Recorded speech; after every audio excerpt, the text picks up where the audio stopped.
Tử vi tuổi Đinh Dậu, nữ mạng. Sinh năm 1957.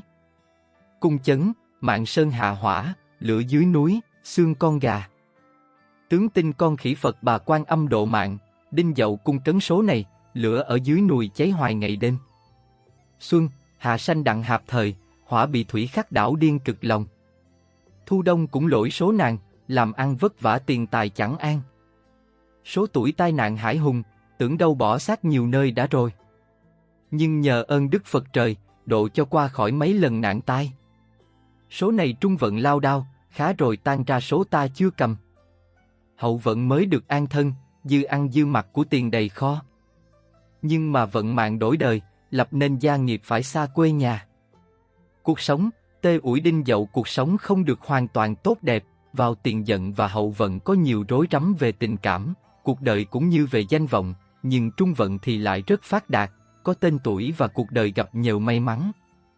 Tóm lại, tuổi Đinh Dậu vào trung vận thì tốt, tiền vận và hậu vận lại xấu. Tuổi Đinh Dậu số hưởng thọ trung bình vào khoảng từ 66 đến 76 tuổi là mức tối đa, nhưng nếu có ăn ở hiền lành thì sẽ được gia tăng niên kỷ, gian ác thì sẽ bị giảm kỷ. Tình duyên, về vấn đề tình duyên, tuổi Đinh Dậu chia ra làm 3 trường hợp như sau, nếu sanh vào những tháng sau đây, tuổi Đinh Dậu sẽ có 3 lần thay đổi về vấn đề tình duyên và hạnh phúc, đó là nếu sanh vào những tháng 3, 6, 8 và 10 âm lịch. Nếu sanh vào những tháng sau đây cuộc đời sẽ có 2 lần thay đổi về vấn đề tình duyên và hạnh phúc, đó là sanh vào những tháng 2, 4, 7, 9 và 11 âm lịch. Nhưng nếu sanh vào những tháng này thì cuộc đời sẽ không có thay đổi về vấn đề tình duyên và hạnh phúc, đó là nếu sanh vào những tháng 1, 5 và 12 âm lịch. Gia đạo, công danh Tuê Hần gia đạo có nhiều tốt đẹp về phần tài lộc, nhưng yếu kém về phần tình cảm. Đường công danh lên bổng xuống trầm và nếu có cũng chỉ ở mức độ trung bình mà thôi. Sự nghiệp được vững chắc vào số tuổi 30 trở lên. Tiền tài có phần đầy đủ và dễ tạo được cơ hội thuận tiện, tạo lấy tiền bạc vào lúc ở tuổi trung vận. Tuổi hạp cho làm ăn, nếu làm ăn hay kết hôn, hợp tác hay cộng tác, thì nên làm ăn với những tuổi này là các tuổi thuận về tài lộc, việc làm ăn sẽ phát đạt và sẽ không sợ bị thất bại, đó là các tuổi Mậu Tuất, Nhâm Dần, Giáp Thìn.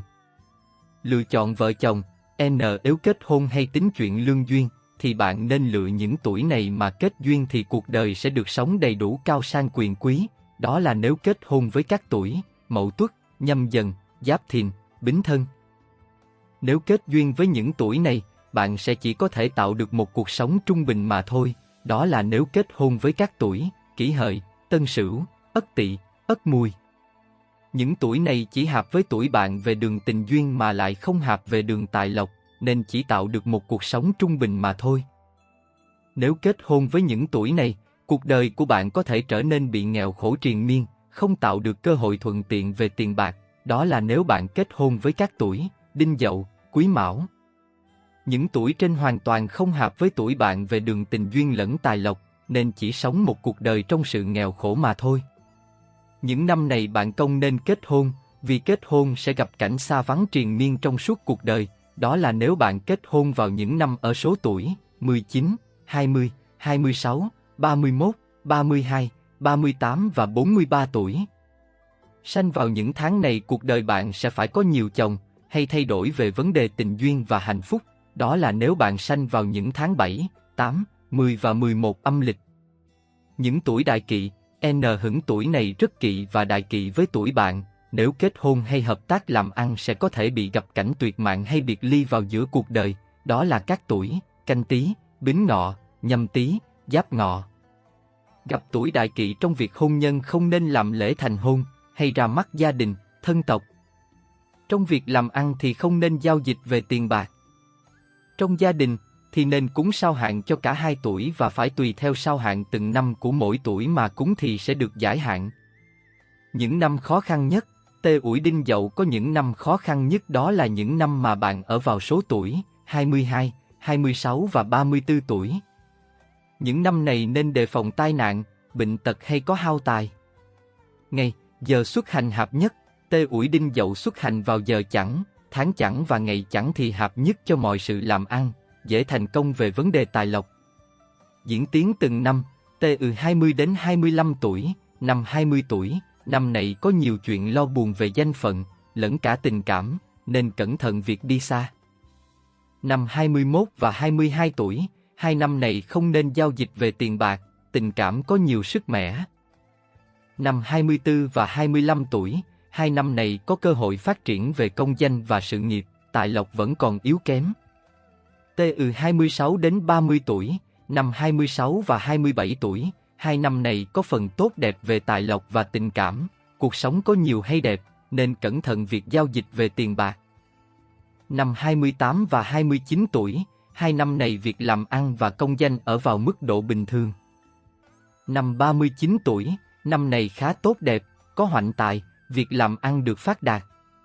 T.Ư 31 đến 35 tuổi, năm 31 tuổi, có triển vọng, năm này có thể thâu nhiều kết quả tốt đẹp cho cuộc sống về danh vọng, tiền tài lẫn tình cảm. Năm 32 và 33 tuổi, hai năm này việc làm ăn bình thường, không có gì quan trọng xảy ra. Năm 34 và 35 tuổi, hai năm này khá tốt đẹp, có triển vọng cho cuộc sống cũng như về cuộc đời, nên sáng suốt để thu hoạch thắng lợi về việc làm ăn. T.Ư 36 đến 40 tuổi, năm 36 tuổi, kỵ đi xa hay làm ăn lớn, ngoài những năm khác việc làm ăn chỉ vào mức độ bình thường, không có phần sôi động và cũng không có thu hoạch được nhiều kết quả tốt về tiền bạc, cuộc sống chỉ ở vào mức độ bình thường.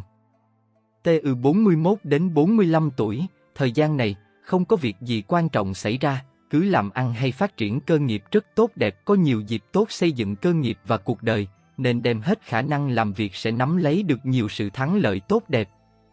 Từ 46 đến 50 tuổi, thời gian này, có phần tốt đẹp và tài lộc, cuộc sống sôi động mãnh liệt, việc làm ăn gặp nhiều việc tốt đẹp, cẩn thận về sanh mạng như việc đi xa, nhất là việc giao dịch về tiền bạc.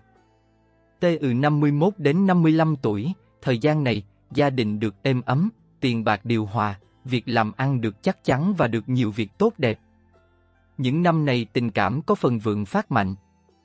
T.Ư 56 đến 60 tuổi, thời gian này, việc làm ăn bình thường, tất cả mọi công việc nên tập trung vào việc gia đình thì tốt hơn cả. Vào những năm này phần bổn mạng rất kỵ vào mùa đông, cẩn thận cho lắm mới thoát được đại nạn,